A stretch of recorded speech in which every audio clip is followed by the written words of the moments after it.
capítulo 2. Falamos em cima de 2 versículos na quarta-feira passada. E nós vamos fazer uma leitura, Gálatas 2. Abramos nossas Bíblias em Gálatas, na Epístola aos Gálatas, Gálatas 2. Gálatas 2. Nós vamos ler os versículos do 1 até o 10. Gálatas 2, do 1 ao 10. Como de costume da igreja, eu gostaria de ler os ímpares e que os amados irmãos lessem os pares. Amém? Gálatas 2, do 1 ao 10. A palavra de Deus nos diz assim, versículo 1. 14 anos depois, fui outra vez a Jerusalém com Barnabé, levando também Tito.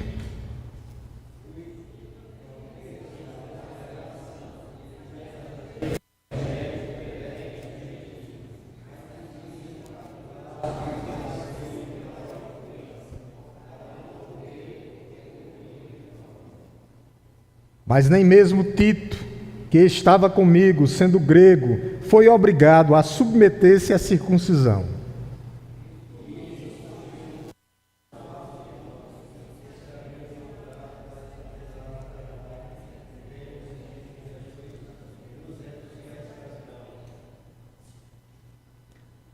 A esses não nos submetemos por um instante sequer, para que a verdade do Evangelho permanecesse entre vocês.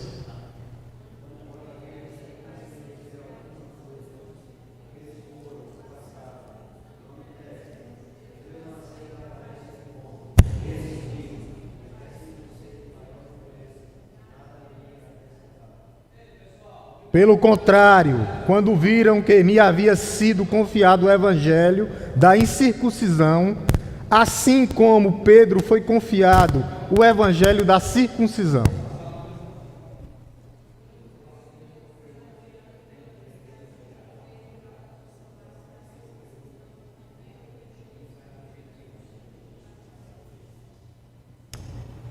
E quando reconheceram a graça que me foi dada, Tiago, Cefas e João, que era reputados coluna, estenderam a mim e a Barnabé a mão direita da comunhão, a fim de que nós fôssemos aos gentios e eles fossem para a circuncisão.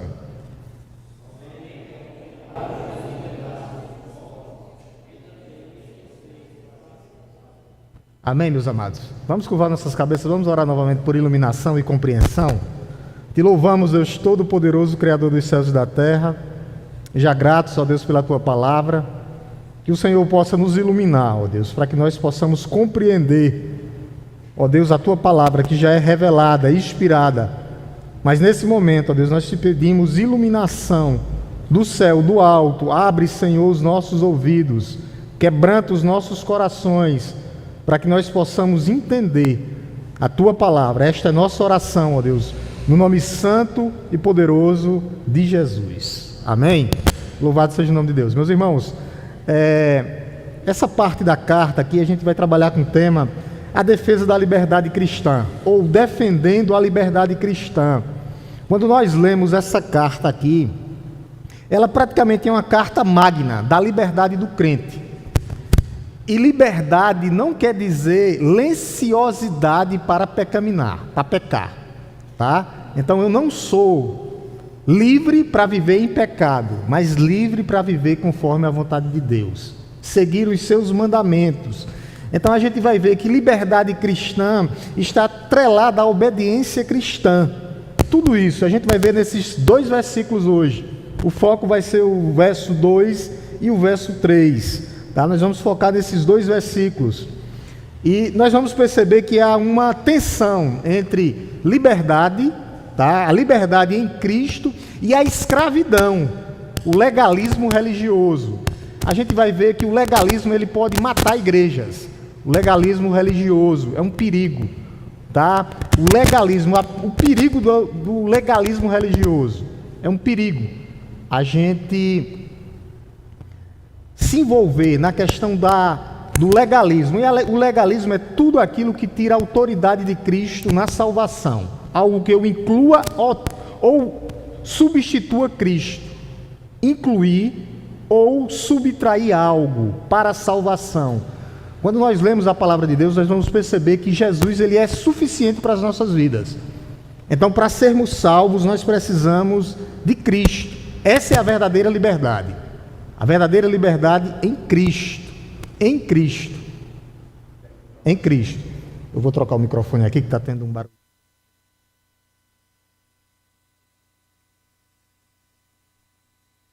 Então, meus irmãos, a verdadeira liberdade em Cristo, que foi conquistada por Cristo na cruz do Calvário. O que é que nós vamos perceber isso? Que nós temos que preservar essa liberdade. Então, essa liberdade não é licenciosidade para viver de forma errada, conforme os nossos prazeres, conforme o apóstolo Paulo vai falar de falsos irmãos dentro da igreja, que estão inseridos dentro da igreja com coisas que querem tirar o foco de Cristo. E isso se chama o quê? Legalismo. Falsos irmãos legalistas ocultos, que trazem algo de fora da igreja para dentro da igreja, incluindo coisas para que possa tirar Cristo do centro, ou colocar alguma coisa no centro que não seja Cristo para a salvação. E aí onde é que mora o perigo? Aonde mora o perigo? E nós vivemos em tempos que a liberdade cristã, ela deve ser continuada. Essa defesa tem que continuar pela igreja, tá? Assim como nos dias que Paulo ele defendeu justamente a fé verdadeira, nós temos que defender essa fé, a defesa da fé. Essa fé que verdadeiramente ela nos liberta. Então, o que é legalismo? São tradições que as pessoas trazem de fora para dentro da igreja, tradições humanas, legalismo, que aprisionam e sufocam um cristão e tira o centro de Cristo. Por isso que nós temos que defender a pureza do Evangelho, tá? O apóstolo Paulo ele vai dizer aqui que tinha vários falsos irmãos inseridos na igreja.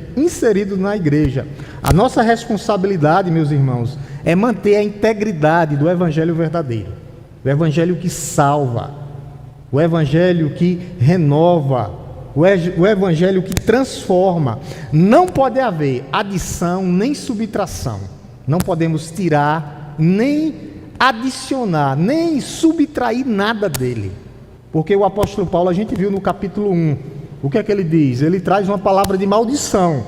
Ele diz: maldito seja o anátema, aquele que acrescentar ou tirar algo dessa palavra. Quando ele diz isso, é algo para salvação. Então, nada tira o foco a não ser Cristo. Entendeu? Cristo, o foco é Cristo. Agora vai, que vamos com o de bastão mesmo, que ele está dando muito trabalho esse microfonezinho hoje. Então, o que é que acontece, meus amados irmãos? O foco é Cristo. Cristo, nós não podemos tirar o foco de Cristo. Esses dois versículos aqui, quando nós lemos aqui, ó, o versículo 2 e o versículo 3, vai ser a base hoje, justamente para a gente trazer essa defesa, defendendo o quê? A liberdade cristã, tá? Versículo 2 e 3, olha o que é que ele diz, eu vou ler para que os irmãos acompanhem a leitura, tá? Versículo 3 e 4, versículo 3 e 4 vai estar exposto aqui. Os irmãos deixem suas Bíblias abertas para que possam acompanhar. E vocês vão perceber a riqueza desses dois versículos. As aplicações para as nossas vidas. Tá? Que ele possa falar aos nossos corações nessa noite. Olha o que é que diz o verso 3. Mas nem mesmo Tito, que estava comigo, sendo grego, foi obrigado a submeter-se à circuncisão. Verso 4. E isso surgiu por causa dos falsos irmãos que haviam se infiltrado para espreitar a liberdade que temos em Cristo e nos reduzir à escravidão. É uma riqueza tremenda. Aqui, literalmente, no grego, ele está praticamente a mesma coisa, porque essa Bíblia NAA, ela já dá praticamente os originais das Escrituras. No grego está assim, ó, mas nem mesmo Tito, o que estava comigo, sendo grego, foi forçado. Aí ele vai dizer, foi forçado a ser circuncidado. Mas por causa dos falsos irmãos, introduzidos secretamente. Então eles se infiltraram secretamente dentro da igreja.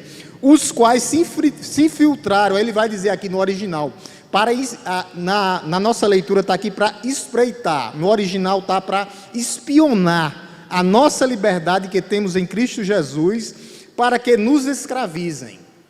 Então, qual era o sentido deles? Justamente se filtrar para tirar o foco de Cristo. E acontece muito nas igrejas hoje. Muito entretenimento, pouca palavra. E tira o foco de Cristo. As igrejas hoje estão tirando o foco de Cristo, porque estão voltadas mais para quê? Para entretenimento, shows gospels, trazer várias e várias atrações para entreter. Então, se filtrava justamente para isso, para entreter. E a gente tem que ter muito cuidado com isso, porque a moda é essa hoje nas igrejas evangélicas. É trazer uma atração, um atrativo para sustentar. Se a palavra de Deus e Cristo não sustentar o cristão, eu não sei o que é que pode nos sustentar, meus amados irmãos. Porque tem que ser Cristo. Quando a gente pega o contexto histórico disso aqui, a gente vê no verso 1 e 2 que Paulo estava relatando a sua segunda viagem missionária. Ele disse que passou praticamente 14 anos após a sua conversão. E o apóstolo Paulo, ele se apresenta a quem? As lideranças locais, que era Cefas, Tiago e João, ou Tiago, Cefas, que é Pedro, e João, para mostrar que o evangelho que ele pregava era o mesmo evangelho que os apóstolos pregavam. Então, qual o cuidado da igreja hoje? Não adicionar, não querer entreter a igreja, para sustentar. Se a palavra de Deus não sustentar os cristãos aqui hoje, eu não sei o que é que pode nos sustentar. Nós temos que ser movidos pela palavra de Deus, pelo que Cristo fez por nós, na cruz do Calvário. Então a questão central aqui dessa carta era justamente os convertidos, gentios, os não-judeus, que tinham chegado na igreja, e o que era que esses falsos irmãos que a gente leu aqui queriam fazer? Circuncidar eles. E Paulo diz não. Eles queriam circuncidar para que esses irmãos voltassem aos velhos rudimentos. E Paulo, ele se mantém em uma posição de defesa. Eles queriam que eles voltassem aos preceitos da lei mosaica ou da lei de Moisés, dizendo que para ser salvo precisava circuncidar. E Paulo resiste a isso, porque o que nos salva é Cristo. A gente tem hoje várias seitas que elas querem incluir alguma coisa a mais na salvação. Um exemplo, prosperidade. Se você não tiver prosperidade, você não vai para o céu. Se você não guardar o sábado, você não vai para o céu. Isso não é bíblico, porque quem salva é Cristo. Quem nos conduz ao céu é Cristo. Quando a gente vê o panorama mais ampliado disso aqui, dessa carta, a gente vai ver a controvérsia. Havia uma questão fundamental. Por quê? Porque a circuncisão dada aos judeus era simplesmente um sinal da aliança, mas eles haviam quebrado essa aliança. Os judeus tinham quebrado essa aliança, por isso que tocava no amargo da alma dos judeus, por isso que eles queriam o quê? Circuncidar. E Jesus disse não. Paulo vai falar várias vezes que o que nós temos que circuncidar é o coração. É o coração, é a nossa alma que tem que circuncidar. Então, o concílio que teve lá em Atos 15, isso foi fundamental para a vida da igreja. Que o pastor da igreja decidiu, Tiago, irmão do Senhor, juntamente com Cefas, com Pedro, que se levanta e diz, não precisam se circuncidar, não precisa nada disso. Então isso precisava ser decidido. Por quê? Porque hoje não mudou muita coisa. Se a gente não tiver cuidado, a gente vai deixar ser levado justamente pelo esse legalismo moderno que tem hoje. Há um legalismo moderno hoje, então há uma uma linha muito fina entre o legalismo e a verdadeira religião, ou verdadeiramente está firmado em Cristo. E nós temos que ter cuidado com isso. Então Paulo precisava resolver todas essas questões para manter o evangelho puro e simples. Primeiro ponto aqui, a liberdade em Cristo não se submete a imposições religiosas. Isso está onde? No verso 3. Olha o que é que o apóstolo Paulo diz. Mas nem mesmo Tito, que estava comigo, sendo grego, foi obrigado a submeter-se à circuncisão. O caso Tito aqui é um teste decisivo. Tito era o quê? Grego. Tá? Tito era um gentil, a gente viu aqui, Tito era grego, nem mesmo Tito, sendo grego, Tito era grego, gentil. E Paulo não leva Tito por acaso para essa viagem, Paulo tinha um propósito. Tito aqui representava os milhares de não-judeus convertidos, que tinham experimentado o poder do Espírito Santo, a salvação pela graça mediante a fé, como nós recebemos um dia. Então Paulo escolhe Tito estrategicamente, para quê? Para levar justamente para Jerusalém. Então ele não levou Tito casualmente, não, Paulo tinha um propósito. Tito conhecido como judeus, como gentil, incircunciso. Para os judeus, todos os gentios eram imundos. O termo incircunciso aqui, havia um termo pejorativo. Então Tito era a evidência viva que Deus ele veio para todos, não só para judeus, mas para judeus e gentios. Quando ele diz aqui, ele diz justamente no verso 3, mas nem mesmo Tito, que estava comigo, sendo grego, foi obrigado a submeter-se à circuncisão. Tito aqui é a prova viva, que o Espírito Santo opera. Aquilo que Jesus disse, o Espírito Santo sopra para onde Ele quer. O Espírito Santo vai alcançar todas as nações. O alcance do Espírito Santo através do que Cristo fez por nós. Então ele não veio só para os judeus, mas ele veio para todo aquele que nele crê. É aquilo que o apóstolo Paulo diz, para que Deus tivesse um só povo, uma só fé, uma só esperança, um só Espírito, um só batismo, um só Senhor, que é Jesus Cristo, e um só Deus e Pai, que age no meio de todos e está sobre todos. Então o Espírito Santo ele veio para todos, e Tito é a prova disso. Paulo leva Tito com ele. Ele leva porque ele tinha uma expectativa teológica para mostrar que Tito também tinha sido alcançado pela graça mediante a fé, como os judeus. Mas havia uma pressão muito grande. Tito era gentil, judeu, e a pressão era para que ele fosse circuncidado, mas nem mesmo Tito, que estava comigo, sendo grego, foi obrigado a submeter-se. Então havia uma pressão para que Paulo, naquele momento ali, fizesse a circuncisão de Tito, e Paulo não fez. Paulo não cedeu aos caprichos daquela comunidade que estava lá. Eles queriam de qualquer forma circuncidar. Era a mesma coisa de hoje a gente acrescentar alguma coisa a mais na salvação a não ser Cristo. É a mesma coisa.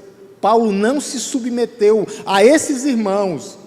Quem estava comigo, sendo grego, foi obrigado a submeter-se. Aqui é obrigado a submeter-se à circuncisão. Então Paulo não cedeu.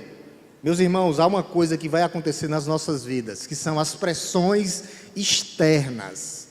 Haverá pressões externas nas nossas vidas. Foi obrigado. Era como eles quisessem impor. O termo grego aqui, submeter-se, é impor.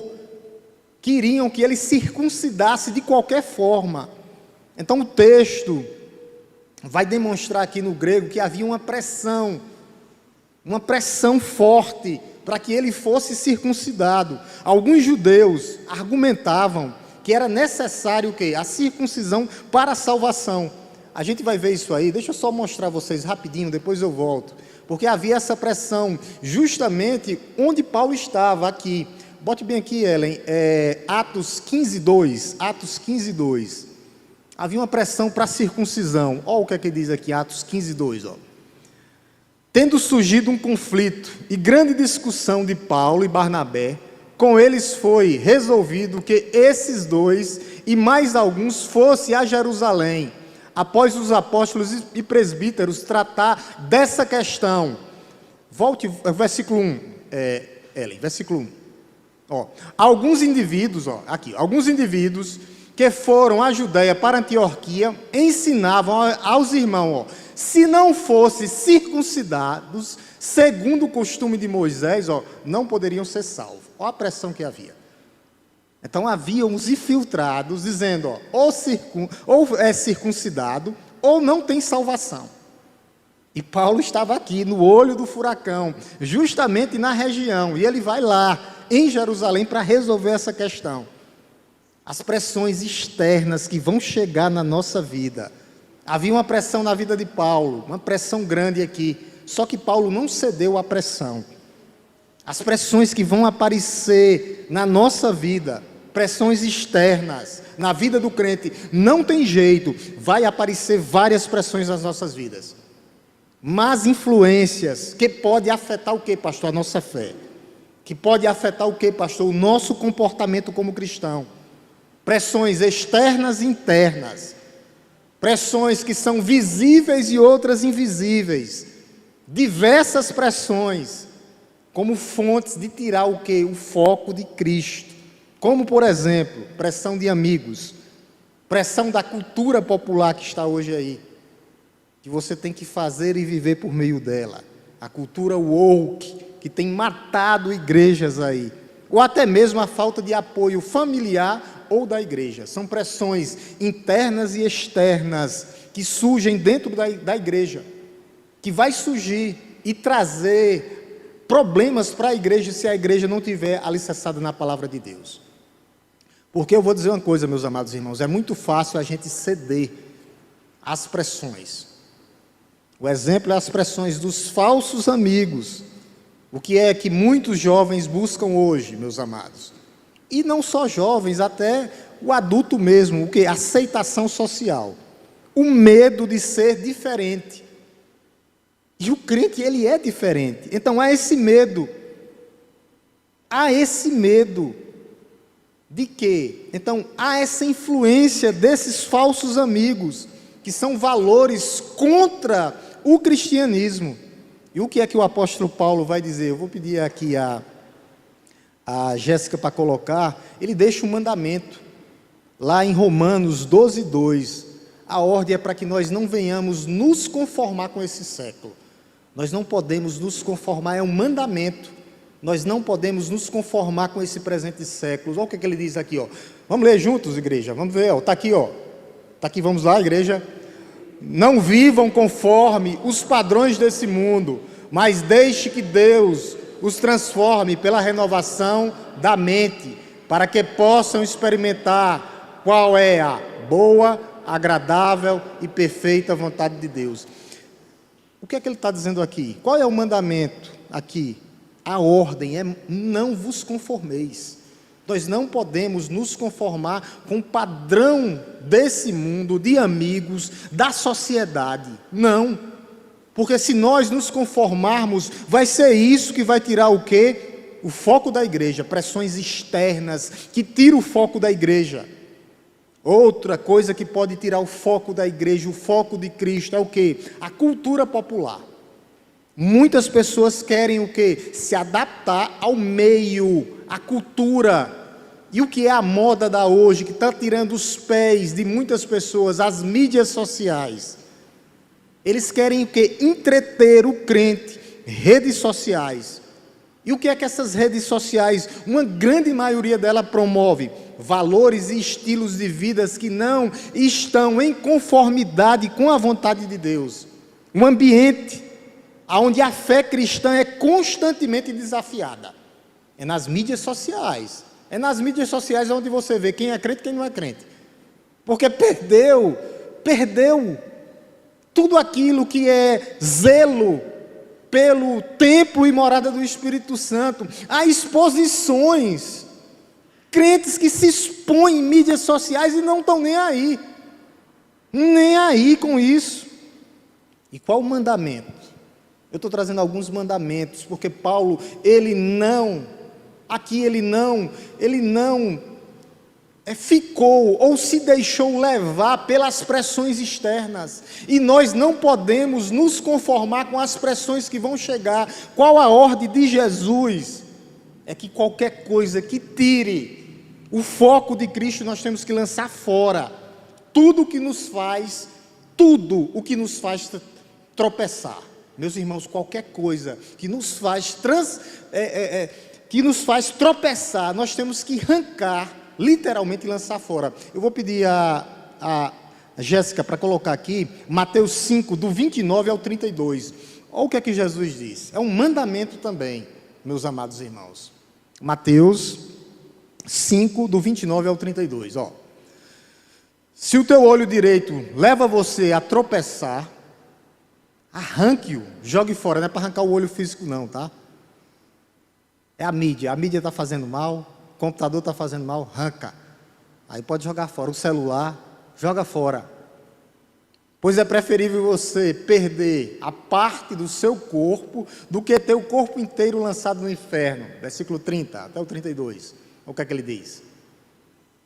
E se a sua mão direita levar você a tropeçar, corte-a e jogue-a fora, pois é preferível você perder parte do seu corpo do que ter o corpo inteiro e ir para o inferno. Isso é verdade. Versículo 31, olha o que é que ele diz. Também foi dito, aquele que repudiar sua mulher, deve dar-lhe uma carta de divórcio. Versículo 32 para a gente encerrar. Diz assim, eu porém lhes digo, quem repudia a sua mulher, exceto em caso de relações sexuais ilícitas, a expõe e torna adúltera, e é aquele que casar com a repudiada comete adultério também. Qual o foco aqui? É justamente os dois primeiros versículos, 29 e 30. O que é, o mandamento é, o que é que está fazendo você tropeçar? Nós temos que lançar fora aquilo que nos desvia dos caminhos do Senhor. Lançar literalmente fora. Lançar fora. Nós temos que ter muito cuidado. Outra coisa que pode fazer o crente, o perigo das coisas externas que vão aparecer na vida do crente, é a oposição ou a discriminação. Meus irmãos, vai aparecer vários contextos em que os crentes eles vão sofrer perseguição, discriminação por causa da sua fé, hostilidade no seu ambiente de trabalho. E isso, às vezes, pode causar o quê? No crente, no cristão, no jovem, ou no adulto, pode causar o quê? O desânimo espiritual. Mas Cristo, ele deixa um mandamento para isso também. Eu vou pedir a Nina para colocar aqui, Mateus 5,10, porque ele diz que é bem-aventurados aqueles que são perseguidos. Mateus 5,10. Vamos ler, igreja? Vamos lá? Está aqui na porta. Bem-aventurados os perseguidos por causa da justiça, porque deles é o reino dos céus. Se nós formos perseguidos por causa de Cristo, nós temos uma garantia. A garantia é que o reino dos céus pertence àqueles que são perseguidos, por causa do nome de Cristo. Então pode vir hostilidades, pode vir perseguição, pode vir discriminação, mas em Cristo nós temos todas as garantias. Todas as garantias. Outras coisas que podem abalar a estrutura externa do cristão são desafios financeiros e emocionais. Todo dia vai ter isso, ou financeiro ou emocional.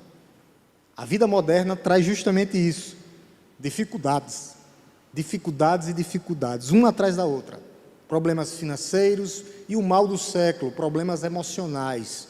Muitos irmãos estão doentes hoje, emocionalmente doentes, cansados, sobrecarregados, levando cargas emocionais que não são deles. Muitos estão doentes. Por quê? Problemas financeiros, perda de emprego, a dificuldade que está passando o país, está chegando uma recessão aí, problemas emocionais. Mas o que é o mandamento, novamente, que Jesus deixa para as nossas vidas? É que Ele não vai nos abandonar. Ele faz uma comparação com os passarinhos. Vou colocar aqui Mateus 6, 26. Ele nos dá uma garantia para que nós possamos focar nele. Mateus 6, 26. Observe as árvores do céu, que não semeiam, não colhem, nem ajuntam em celeiro. No entanto, o Pai de vocês que está no céu sustenta. Será que vocês não valem muito mais do que as aves? Muito mais. Muito mais, nós somos filhos de Deus. E ele vai dizer nesse mesmo texto, não ande angustiado por coisa alguma. Lance todas as suas ansiedades sobre Cristo. Ele diz isso lá em Mateus 11. Nós temos que, nossa ansiedade, Ele nos sustenta. Ele está vendo os passarinhos? Ele vai dizer aqui, não semeiam, não colhem, nem juntam em celeiro. No entanto, o Pai de vocês, que está no céu, as sustenta. Será que vocês não valem muito mais do que as aves? É uma pergunta retórica dizendo que sim, que nós valemos muito mais, nós somos filhos de Deus, a saber. Tire cargas de cima de você, dos seus ombros, que não são suas. O apóstolo Paulo, ele não deixou se submeter ao jugo da escravidão, da religiosidade, ele não deixou, e nós não podemos comprometer a vida espiritual por causa das pressões externas ou internas que vão aparecer nas nossas vidas, não, porque Deus sustenta os pássaros, e Ele sustenta muito mais os seus filhos, muito mais os seus filhos. O perigo das influências externas também é a influência dos falsos ensinos, de algumas igrejas que estão abarrotadas de clientes e não de crentes, por causa de falsos ensinos. A proliferação é uma coisa danosa, de ensinamentos que não condizem com a palavra de Deus. É um desafio para o crente moderno hoje, não deixar se moldar, não deixar. Jesus, ele deixa o mandamento, eu gosto da palavra quando ele diz, acautelai-vos, ou cuidado com os falsos profetas, ou com os falsos ensinos. Olha o que é que ele vai dizer aqui, o mandamento para a gente, contra os falsos ensinos, contra esses falsos profetas. Mateus 7, do 15 e 16. Mateus 7, aqui, cuidado, ou acautelai-vos, é um mandamento. Cuidado com os falsos profetas, que se apresentam a vocês disfarçados de ovelhas, mas por dentro são lobos vorazes, ferozes. Eles querem tirar a lã do crente. Ele quer, se possível, tirar, que nós venhamos até perder a salvação. Versículo 16, irmã, olha o que é que ele diz. Pelos seus frutos vocês os conhecerão, por acaso se colhe uvas em espinheiros, ou figos de ervas daninhas? Então a gente vê que esses falsos profetas, eles não dão frutos, não frutificam, não têm uma vida que condiz com a vontade de Deus, não querem. A pergunta é, como lidar com essas pressões que vão aparecer nas nossas vidas, meus irmãos? O apóstolo Paulo tinha dependência de Deus, dependência de Cristo. O nosso foco tem que ser em Deus, o nosso foco tem que estar em Cristo, o nosso foco tem que estar no poder do Espírito Santo de Deus, conduzindo a nossa vida. A chave é justamente essa. A chave é ser conduzido pela Trindade Santa, Deus Pai, Filho e Espírito Santo. Nós temos que ser conduzidos pelo Espírito Santo para não cairmos no erro dessas pressões externas que chegaram na vida do apóstolo Paulo e que pode chegar nas nossas vidas. O foco tem que ser em Cristo. Nós não podemos tirar os olhos de Cristo. Estudo da palavra, culto de doutrina, culto de oração, orientação do Espírito Santo, vida em comunidade, em comunhão. Se nós não tivermos discernimento dessas coisas espirituais, nós vamos cair. Nós temos que ter discernimento, a primeira coisa é isso, discernimento. Nós temos que identificar as influências negativas nas nossas vidas. Qual é a influência negativa na sua vida? Que você tem que identificar e se separar disso hoje, se afastar, buscando a verdade de Deus, somente a verdade de Deus. Primeira coisa é discernimento, segunda coisa é comunhão. Muitas pessoas deixam de congregar, estão perdendo a melhor parte, deixam dessa vida em comunidade. Não existe crente fora da igreja, porque não existe membro fora do corpo. E as pessoas não entendem, é falado e repetido. Não existe cristianismo no individual, não, é coletivo, é um corpo, toda junta, o corpo bem ajustado, sobre juntas e medulas, todo o corpo bem ajustado. Não existe cristianismo sem comunhão, não existe. Então nós precisamos de quê, pastor? Da comunidade de fé. Nós precisamos de quê, pastor? De outros crentes, crentes maduros que nos orientam. Nós precisamos disso, nós precisamos de apoio, de encorajamento espiritual. Como nós fazemos isso, pastor? Uns com os outros, meus irmãos. Uns com os outros. O apóstolo Paulo vivia e andava com pessoas que confiava, apesar de ser traído por Alexandre o latoeiro. Demas amou o presente século, mas ele tinha pessoas fiéis, Silas, Lucas, Tito, Timóteo. Nós temos que andar com pessoas que nos atraem para coisas boas, as coisas do reino dos céus. É isso que nós temos que fazer. Por isso que Deus disse aquilo lá para Josué: Josué, ser forte e corajoso, que eu sou contigo. Nós temos que caminhar, continuar nessa caminhada, porque haverá desafios. Outra coisa que nós temos que fazer é dar testemunho, para que nós venhamos ter cuidado com essas pressões externas. O testemunho é fundamental da vida do crente. Nós temos que testemunhar, nós temos que ser um exemplo vivo, como foi Paulo e esses amigos de Paulo. Não é perfeição, mas fazer aquilo que Cristo deixou na sua grande comissão. Nós temos que testemunhar. O que foi que Cristo disse? Vocês serão minhas testemunhas. Minhas testemunhas. Aí nós temos que fazer essa avaliação, se alguma pressão externa está deixando de quê? Está impedindo que nós venhamos ser essas testemunhas fiéis de Cristo. Pressões externas, o perigo dessas influências, nós não podemos ceder de maneira nenhuma. Paulo não cedeu.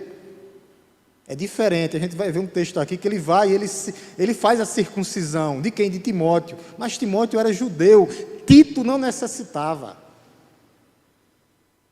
É diferente, a gente vai ver tudo isso aqui, dar uma mergulhada exegeticamente nesse texto. Outra coisa, então, é isso, o testemunho. E o testemunho vem acompanhado de quê, pastor? Amor, compaixão, solidariedade. Nós temos que ter isso, uns para com os outros. É isso que nós temos que fazer. Outra coisa que nós não podemos ceder é a tentação. Tá? Nós vamos ser tentados. Isso não quer dizer que nós vamos ceder à tentação, que nós vamos cair em tentação. O crente, ele será tentado, literalmente, para que ele venha se comprometer a valores espúrios aí fora, meus irmãos, que querem comprometer a vida do cristão. Isso é um perigo. A gente tem que cuidar da igreja. Há pessoas que querem viver por aceitação e não por fidelidade a Deus. Deus, ele recompensa os seus justos, aqueles que são fiéis a Ele. Então Paulo tomou uma decisão aqui corajosa. Tá? Gálatas 2, versículo 3, que foi o que? Não circuncidar Tito.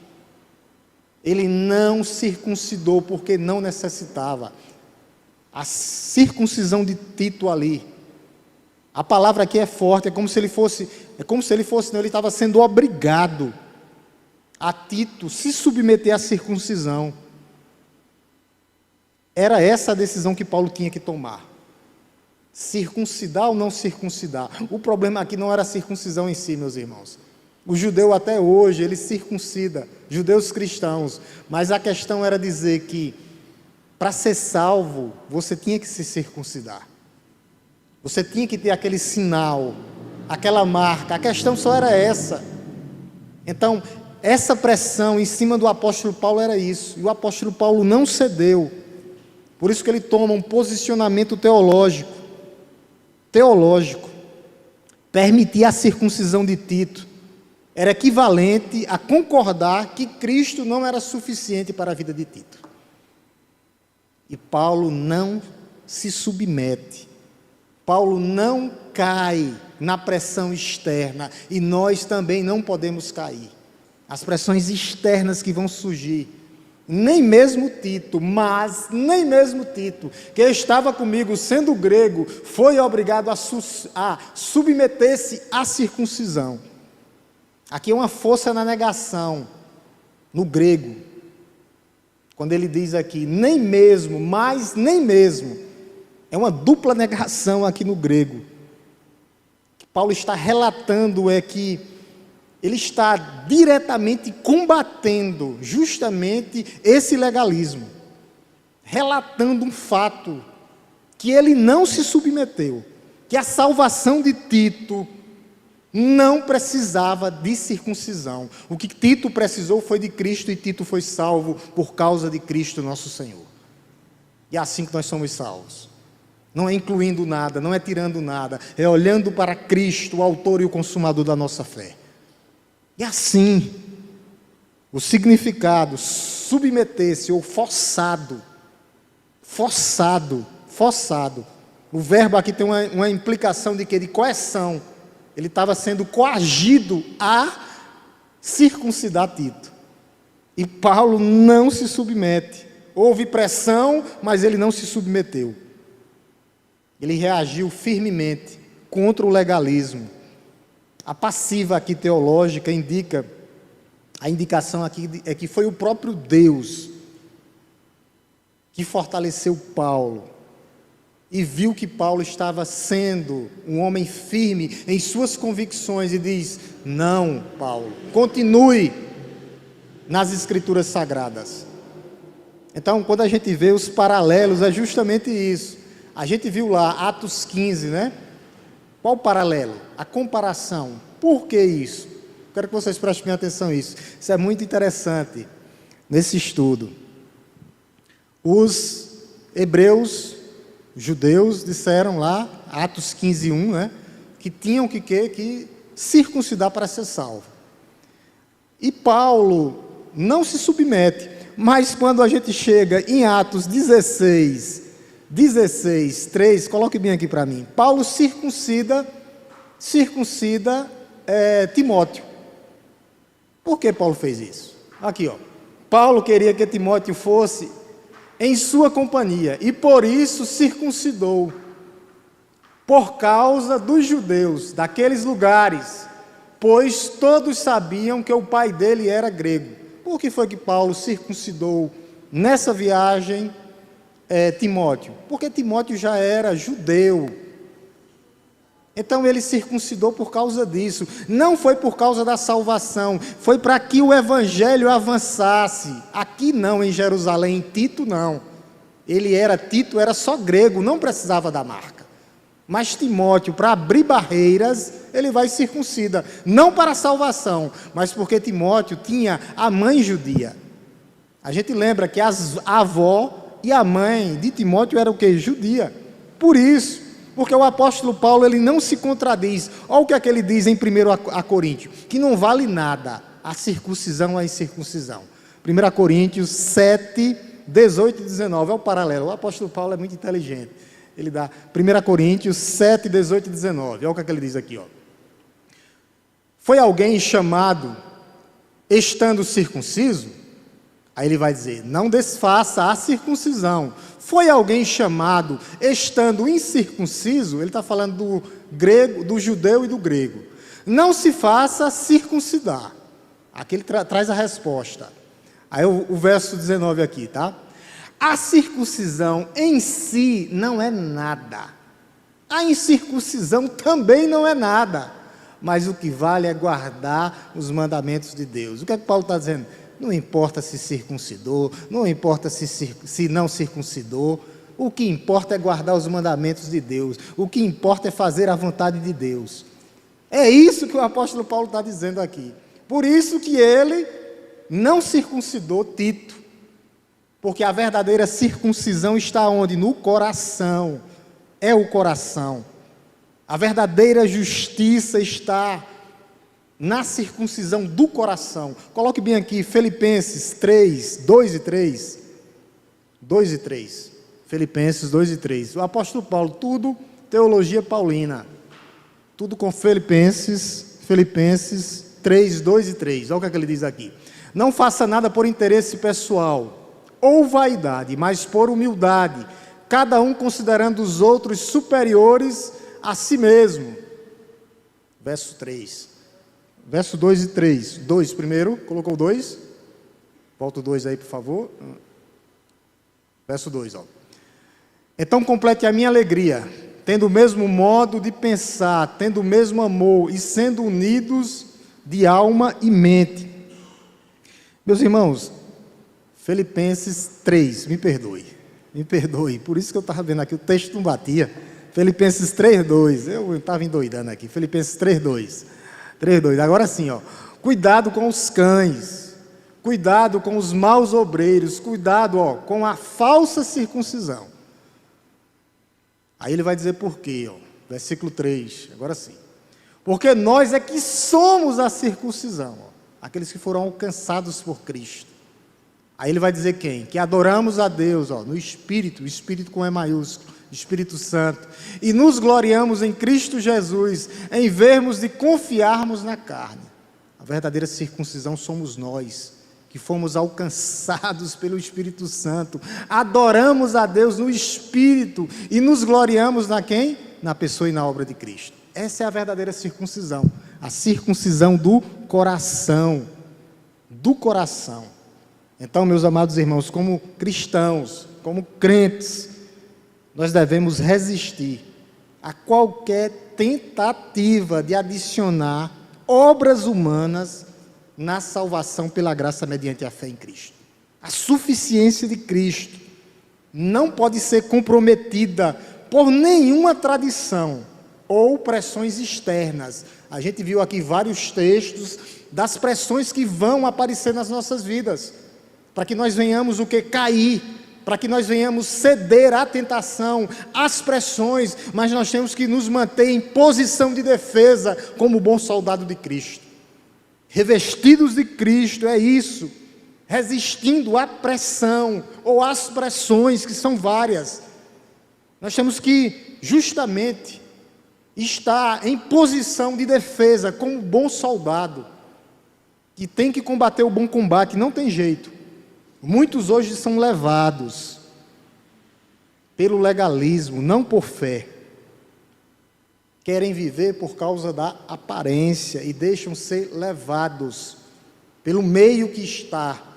O meio vai lá e compromete e corrompe o coração. Nós temos que ter muito cuidado. Nós temos que estar firmes em quê, pastor? Na graça de Deus. Nós não podemos ser como os hipócritas, esses falsos irmãos, eles colocavam pesos, jugo, e o jugo é de escravidão, jugo de escravidão. É uma metáfora que fala assim: você imagina um prisioneiro, você está preso literalmente, preso na cadeia. Depois de vários anos você é liberto. Mas só que as pessoas dizem que a prisão é melhor para você. E você aceita e volta para a prisão, por causa das outras pessoas, pelo que elas dizem. Já pensou isso? Não existe isso. Porque alguém diz que a prisão é melhor, eu sou liberto da escravidão do pecado, Cristo me libertou, Cristo me resgatou, e eu estou voltando para os grilhões, para a prisão que me condenava, de que eu ia morrer nela, porque os outros dizem que ali é melhor. Muitos são levados por isso. Muitos são levados por isso hoje. Estão aprisionados. Porque outras pessoas dizem, ó, a prisão é melhor. Você hoje é livre, liberto em Cristo. livre completamente das amarras, as amarras da condenação, do pecado. Nós somos libertos. Nós somos libertos, era um reino de trevas, um império de trevas. E Ele nos transportou para um reino. Isso é sensacional. Nós não podemos voltar ou ceder a pressões externas. Paulo não cedeu, nós não cederemos, de forma nenhuma. A liberdade cristã, ela é ameaçada por falsos irmãos que se inserem dentro da igreja. Olha o que diz aqui o verso 4, Gálatas 2,4, 2,4, olha o que aqui diz, verso Gálatas 2,4, 2,4, ó. E isto surgiu, a circuncisão, ou o legalismo, por causa dos falsos irmãos. Há falsos irmãos dentro da igreja. E a gente tem que ter muito cuidado. Surgiu por causa dos falsos irmãos. E ele vai dizer aqui, infiltrado, Paulo. Infiltrado dentro da igreja. O método de infiltração. Eles se infiltram dentro da igreja. O que é isso? No grego é introduzidos secretamente. Entram sorrateiramente dentro da igreja. Não chegam pela porta da frente, não. Mas chegam pela porta dos fundos. Não chegam e não são apresentados à igreja, mas são introduzidos secretamente. Há muitos assim. Não chegam de forma aberta, trazendo o quê? Métodos escusos, métodos enganosos, métodos ocultos, métodos suspeitos, métodos ilícitos, métodos desonestos, para, se possível, tirar o crente do foco de Cristo. Nós temos que ter cuidado. Paulo usa a expressão aqui justamente, infiltrados. Eles estavam infiltrados. Eles se intrometeram secretamente, introduzidos secretamente. Mostrando o que, pastor? Um caráter dissimulado. Porque há pessoas assim dentro da igreja. Dissimulados. E é interessante que isso não é novo. Judas já tinha falado sobre isso.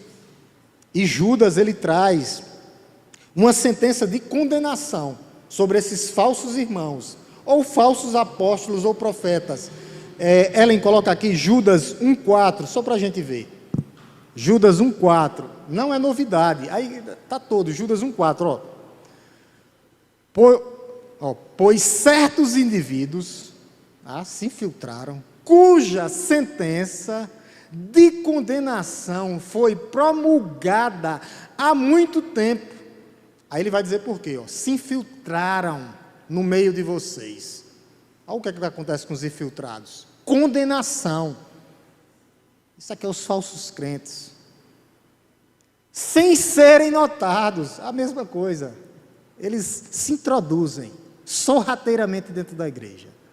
São pessoas, ele vai dizer aqui o que elas são, ímpias, que transformam em libertinagem. A igreja está aqui, santa, pura, e ele traz o que é santo e puro e transforma em libertinagem. Ele vai dizer que transforma em libertinagem a graça do nosso Deus e negam o nosso único e soberano Senhor Jesus Cristo.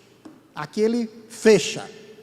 Quem nega a salvação, mostrando que isso não é, que só é através de Cristo, é condenado. E eles se infiltravam para quê? Para omitir isso, para dissimular isso. Que texto é esse? Certos indivíduos, falsos irmãos, a mesma coisa, cuja sentença de condenação foi promulgada há muito tempo, se infiltraram no meio de vocês, sem serem notados, são pessoas ímpias, que transformaram em libertinagem a graça do nosso Deus e negam o nosso único e soberano Senhor, Jesus Cristo. Uma sentença de condenação para eles, para os infiltrados, para aqueles que se inserem no meio da igreja, querendo mudar a graça de Deus, querendo justamente introduzidos para perturbar a igreja de Cristo. A identidade dos infiltrados, falsos irmãos. Está lá, Ellen, 2:4, ele vai dizer falsos irmãos. Falsos irmãos. Gálatas 2:4, no texto original. Isso surgiu por causa dos falsos irmãos, essa é a identidade deles. Falsos irmãos, provavelmente os judaizantes, que se diziam cristãos genuínos. Até diziam que Cristo salvava, mas diziam que precisavam da lei de Moisés. Insistiam, especialmente a circuncisão. Falsos irmãos, que se apresentavam como amigos, mas são inimigos de Deus, inimigos de Cristo, inimigos da cruz. Entram sorrateiramente dentro da igreja, são infiltrados no meio do povo de Deus. É interessante que Jesus, na parábola lá, quando ele faz da festa, a parábola da festa, que ele sai convidando as pessoas e eles não querem ir, e Jesus manda recolher prostitutas, cegos, coxos. Quando chega numa parte da parábola lá, tem um infiltrado dentro. Jesus diz: pega e lança fora. Não tem lugar para os infiltrados, não. Os crentes verdadeiros. Só para aqueles que vão perseverar até a morte, que vão continuar vivendo pela graça mediante a fé em Cristo Jesus. E nós vamos perseverar, meus irmãos, mesmo com essas pressões que vão acontecer nas nossas vidas. Nós vimos o tanto de mandamentos que nós deixamos hoje aqui, nesse texto, só o versículo 3, como garantia de que essas pressões vão aparecer, mas que Jesus é conosco. Jesus está conosco. A mão de Deus sobre a vida da sua igreja, sobre a vida dos jovens que vão passar por dificuldades. Depois eu vou voltar e vou dar o versículo 4 completo. Não vai dar. A gente chegou ao nosso horário hoje, não vai dar tempo nem perguntas. Mas o que é que acontece, meus amados irmãos? A gente viu aqui a sentença de Judas para os infiltrados, sentença de condenação. E a bem-aventurança para aqueles que vão continuar. É o céu. É uma jornada que começa e que só termina na casa do Pai, que continuará na casa do Pai. Não termina, mas continuará eternamente. Que Deus possa nos sustentar, para que nenhuma pressão externa nos deixe ceder. Nós não podemos ceder de forma nenhuma, mas ser forte e corajoso, porque Deus é conosco. Vamos orar em nome de Jesus, curvemos nossas cabeças, baixemos nossas frontes e vamos orar em nome de Jesus. Te louvamos, Deus Todo-Poderoso, Criador dos céus e da terra. Te bendizemos, ó Deus, pela Tua palavra maravilhosa. Que palavra, Senhor! Onde o Senhor nos dá todas as garantias, ó Deus. Nós não podemos ceder, ó Deus, à religiosidade, ó Deus, aos costumes desse século. Paulo não cedeu, mas se manteve firme, ó Deus. Continuou firme. E nós vemos, ó Deus, o tanto que é perigoso. Ó Deus, as provações que aparecerão, mas em Ti, ó Pai, nós somos mais que vencedores. Em Ti, ó Pai, nós temos todas as garantias. Porque o Senhor começou a boa obra em nossas vidas e o Senhor vai finalizar. O Senhor é fiel para cumprir todas as Tuas palavras. E a Tua igreja vai perseverar. Ó Deus, como diz lá, aquele que perseverar até a morte será salvo. Nós não cederemos, ó Deus, não recuaremos, não retrocederemos, mas os nossos olhos estão fixos no Senhor, que é o autor e o consumador da nossa fé. Ó Deus, que o Senhor nos abençoe nesse restante de semana que Te pertence, ó Deus. Que seja uma semana, um restante de semana abençoada e abençoadora na Tua presença. Guarda, Senhor, os nossos familiares que ficaram em casa. Aquela oração que nós sempre pedimos, ó Deus, que haja salvação nas nossas casas, nos nossos lares, maridos, esposas, filhos, irmãos, mãe, pai, ó Deus, nós Te pedimos que o Senhor tenha de misericórdia, que Teu Santo Espírito sopre, ó Deus, na vida deles, como um dia soprou nas nossas vidas. Ó Deus, para que eles possam ser alcançados também, Ó Espírito Santo de Deus, faz, Senhor, o que nós não podemos fazer. Vai de encontro, ó Deus, àqueles que ainda não tomaram uma decisão. Ó Deus, que o Senhor nos abençoe e nos guarde. Que o Senhor nos leve em paz para os nossos lares. Essa é a nossa oração, ó Deus, no nome santo e poderoso de Jesus. Deus nos abençoe, meus irmãos. Deus nos abençoe.